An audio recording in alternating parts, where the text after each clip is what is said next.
It's almost 10 p.m. on a cold evening in December 2009 along a completely isolated dirt track deep in the Algerian countryside. Pitch darkness covers everything. Total silence until a violent crash shatters the night. A car suddenly veers off the track, swerves out of control, tumbles down an embankment, and slams violently into the bottom of an irrigation canal. Inside the wreckage, the windshield is shattered. The airbags have deflated. In the driver's seat is Julie, a 26-year-old French woman. The impact has caused catastrophic damage to her spine. She tries to move. Nothing. Her legs won't respond. She is completely paralyzed. And then, the nightmare deepens. Ice-cold water begins pouring through the broken windows. First it reaches her ankles, then her knees, then her chest. Julie is trapped inside a metal shell slowly sinking into the mud. She screams for help, but water is already filling her mouth. After a terrifying struggle, villagers from a nearby community, alerted by the sound of the crash, dive into the freezing canal, and somehow they pull Julie out alive. She survives, but she will never walk again. On the surface, this looks like a tragic accident in a foreign country, a simple loss of control on a dark, isolated road. But what no one knew at that exact moment was that 2 years earlier, thousands of miles away, another 26-year-old woman had also died in the middle of the night in a strangely similar road accident. This is the story of a dark pattern so terrifying it would eventually reveal something far more sinister than bad luck. To understand the shadow looming over this tragedy, we have to go back in time. It's January 2007. Essonne, just outside Paris. Kathlyn is 26 years old, vibrant, full of life, and deeply in love with her new husband, Jamel. Jamel is in his 30s, a former sports instructor, athletic, polite, attentive, and well-liked by everyone around him. To those who knew him, he was the picture-perfect husband. That night, it's pitch black and freezing cold. The couple decides to go for a late-night bike ride along a quiet country road bordered by dark fields, a peaceful outing for two athletic people. Then, a sound. An engine approaching from behind.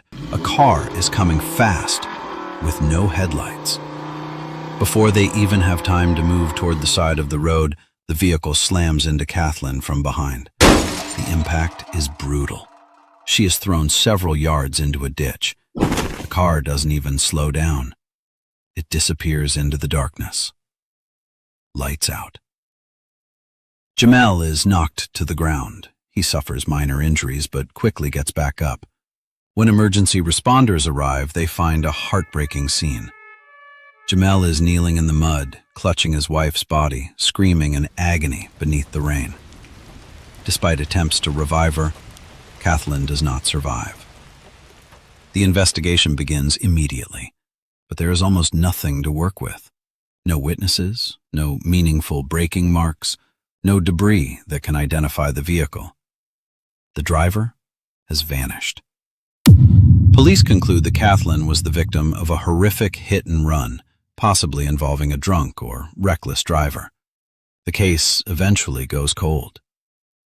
Everyone around Jamel mourns Kathlyn, and they feel deeply for the grieving widower who appears to have lost everything. Shortly afterward, Jamel collects more than 1.2 million euros from his late wife's insurance policies. And then, something changes. His lifestyle suddenly transforms. Luxury sports cars, jet skis, expensive real estate.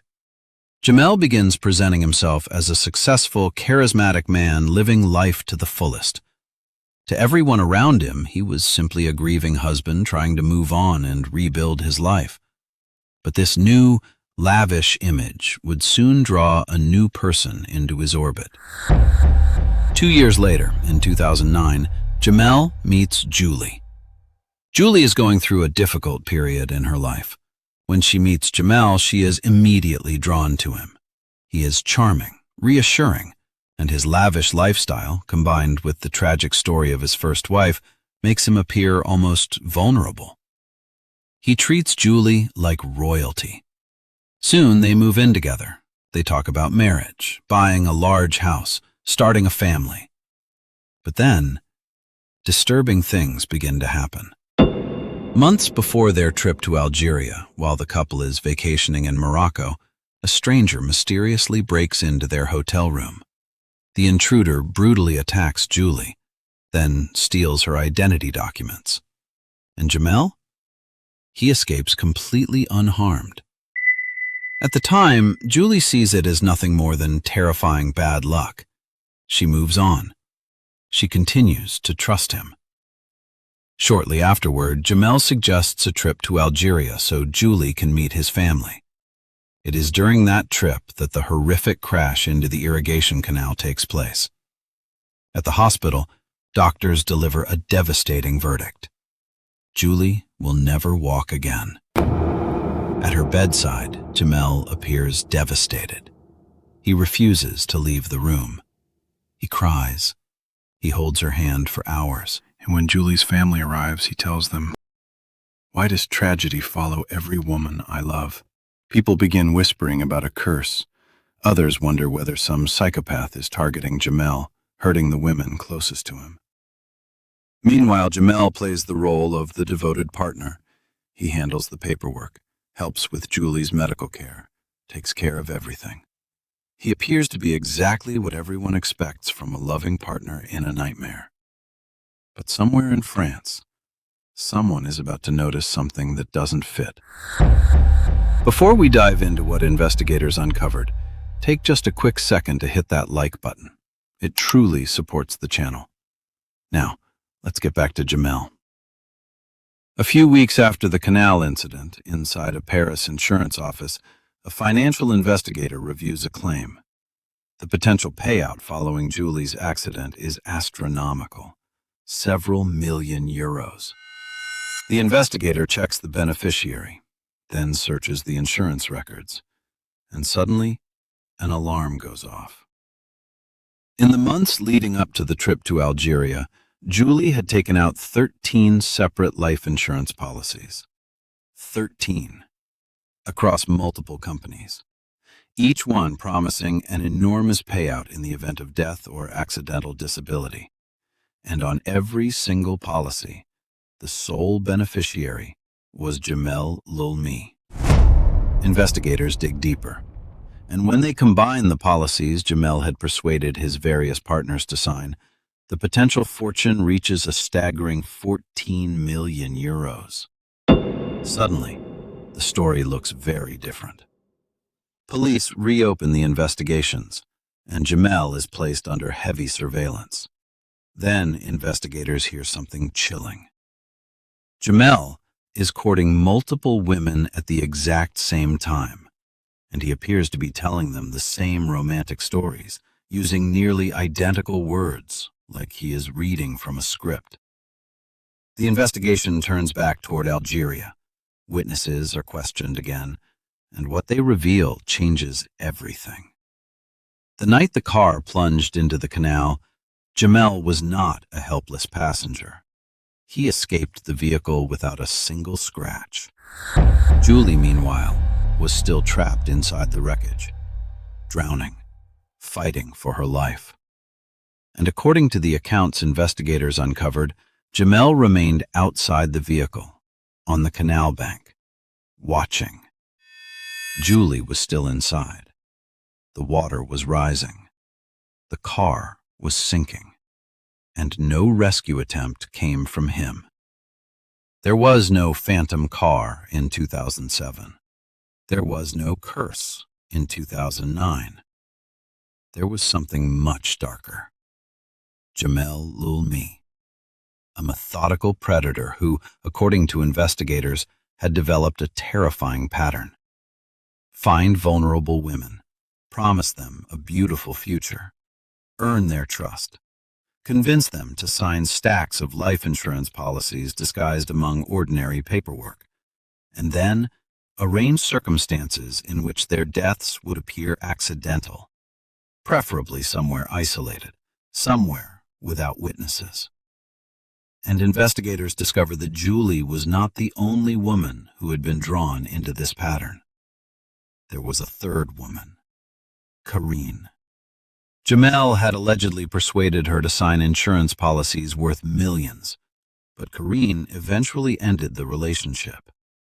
Just weeks before the accident investigators believe was being planned for her, one decision may have saved her life. In 2014, Jamel Leulmi stands trial before a French court. Across from him sits Julie, now confined to a wheelchair. Behind her are families whose lives have been shattered. Jamel shows no remorse. He continues to insist that he is the victim of a conspiracy. But the court does not believe him. He is sentenced to 30 years in prison. He appeals, and in February 2016, the sentence is upheld on appeal with a 20-year security period. The curse was never a curse. The accidents were never simply accidents, and the grieving widower was never the helpless victim he appeared to be. This case serves as a chilling reminder of something deeply disturbing about human nature. The most dangerous monsters rarely look like monsters. Sometimes, they look like the person you trust most. The charming man, the attentive partner, the person who knows exactly when to cry and exactly when to hold your hand.